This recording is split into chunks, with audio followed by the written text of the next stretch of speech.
के सीने में जब सीताराम रह सकते हैं तो खेसारी के सीने में क्या राम नहीं रह सकते? ये तो मुल्ला हो गया है। अच्छा ये बताइए कि सब सनातनी बनते हैं। भगवान राम तो सीता को, एक सीता के लिए रावण से लड़ाई कर लिए, लड़ गए।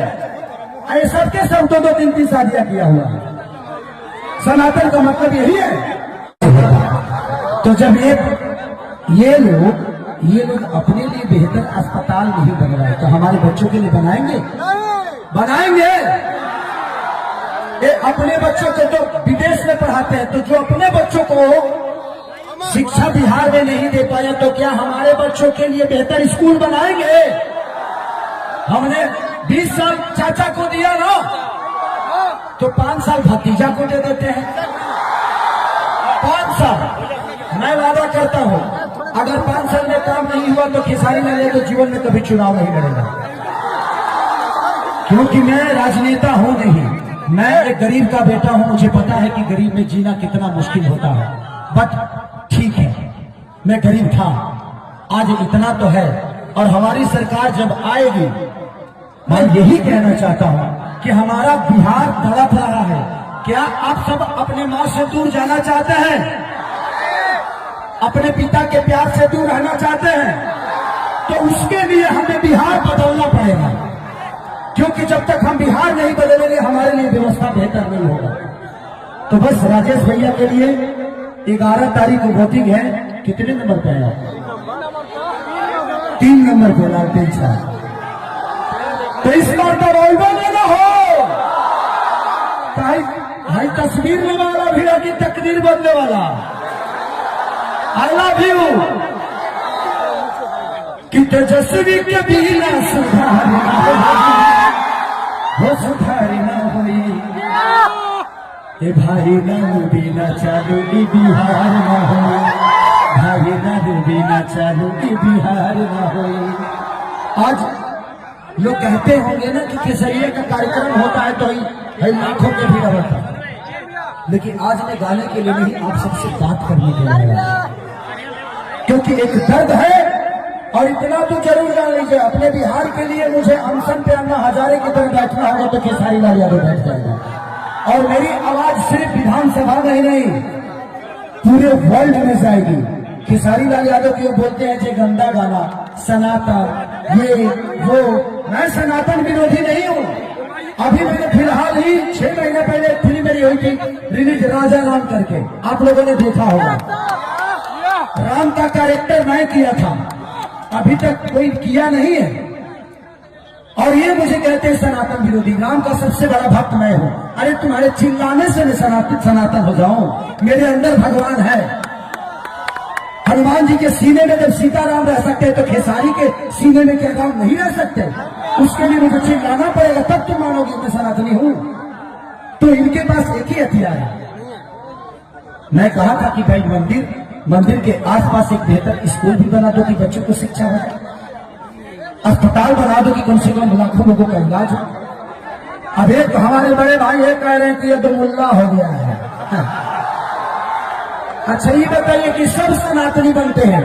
भगवान राम तो सीता को, एक सीता के लिए रावण से लड़ाई कर लिए, लड़ गए। सबके सब तो 2-3 शादियां किया हुआ है। सनातन का मतलब यही है। सनातन यही कहता है कि आप 2 शादी करो। काम ये करते हैं गलत और ठहराते खेसारी लाल को। ये सब मेरे बड़े भाई हैं। रवि भैया कह रहे हैं कि महादेव तुम लोग गोरखपुर में चलोगे तो हर हर महादेव कह के स्वर्ग में जाओगे। ये बताइए जब मरने के बाद कौन आदमी हर हर महादेव कहता है? कोई कहता है? गोरखपुर में स्वर्ग जीते जी तो हमारे जीवन को आप लोग नरक बना दिए। आप बिहार के बच्चों के लिए आ रहे हो वोट मांगने और आप अपना काम दिखा रहे हो यूपी का। भाई बिहार के प्रॉब्लम है ये। आप वोट मांगने किसके लिए आ रहे हो? बिहार को सुधारने के लिए। और आपने मंदिर कहां दिए? यूपी में, राइट? इनसे पूछिएगा कि मंदिर में पढ़ के कितने लोग आईपीएस हो गए, तो हम तो बता देंगे। हमारे को मंदिर आस्था के लिए जरूरी है, हमारे लिए मंदिर जरूरी है, भगवान भी जरूरी है, बट जीने के लिए शिक्षा जरूरी है, इलाज के लिए अस्पताल जरूरी है। रोजी रोजगार के लिए फैक्ट्री जरूरी है। मैं यही बातें कहता हूं तो इनको बुरा लग जाता है और सबके सब मेरे को सनातन विरोधी बता रहे हैं। भाई मैं कह रहा हूं बना दो, जितना मंदिर बनाना है सबको तो एक काम करो, क्यों शादी ब्याह करवाते हो? गया आपने क्यों शादी किया?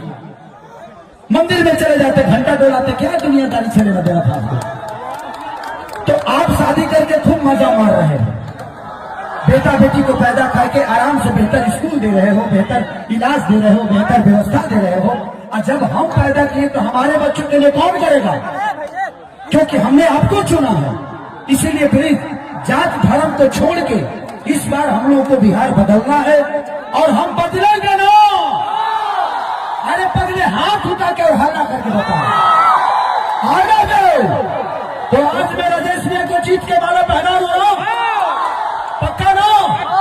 मुझे निराश तो नहीं करेंगे ना आप सब, ताकि कल चल के आपके बच्चे आपसे ये सवाल ना करें कि पापा बिहार बदल रहा था और आपने गलत आदमी को चुन के बिहार को फिर से 5 साल में नरक में डाल दिया। ऐसा नहीं होगा ना।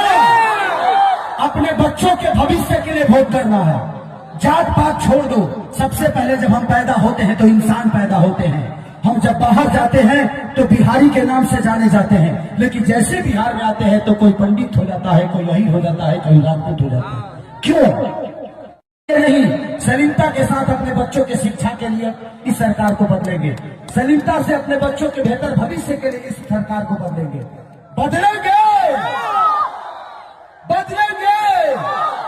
तो आने वाले चुनाव में 11 तारीख को मैं सबसे रिक्वेस्ट और हाथ जोड़ के प्रार्थना करता हूं कि महागठबंधन की सरकार आज भाई हम चुनाव हमारा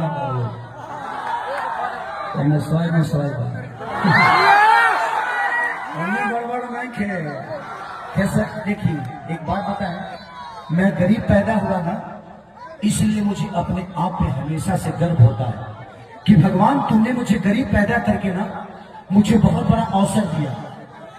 अमीर बनने का अवसर मिलता है जब इंसान गरीब पैदा होता है तो। और जो भी यहाँ पैदा हुआ है, ठीक है आप गरीब होना, अपने आप को जितना बड़ा राजा बनाना है बना लो।